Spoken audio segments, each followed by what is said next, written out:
They were on it, man. They came to play. They moved the ball well.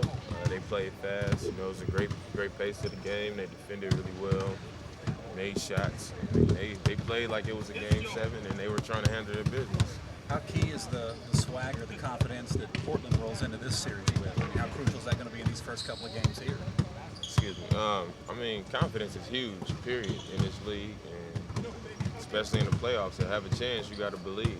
And you know, they're #1 seed, a dynasty. They won a bunch of championships, successful every year, and we understand that we're not just gonna come in here and just because we got confidence about us, that's not gonna get it done. So we got to be locked in. You know, take it one game at a time.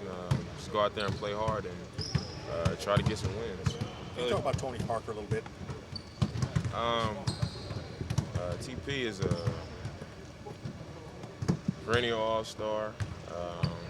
You know, he's a great player. He's crafty, fast. He can finish in the paint. Great mid-range jumper.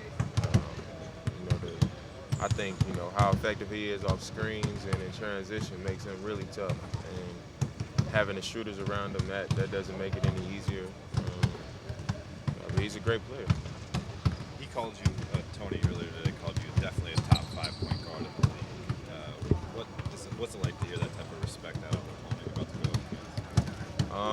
I appreciate it, you know, because he's a point guard. When I was in high school and college, I used to watch his videos. So it's kind of funny that I'm playing against him in the playoff series. But you know, I got all the respect in the world for him, and you know what he's been able to accomplish in San Antonio.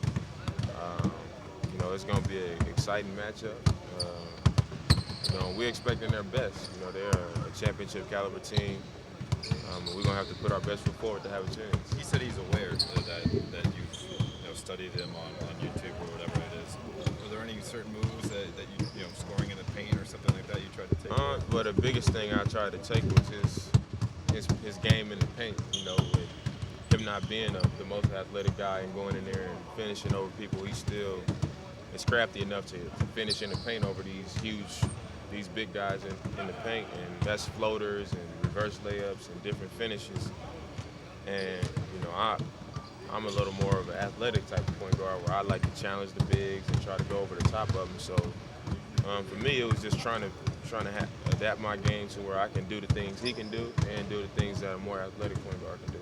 So you watched his videos when you were growing up. How old were you during that time? Definitely. I remember it might have been, I might have started watching him like 2007, 2008. Like around that time was when I really started seriously paying attention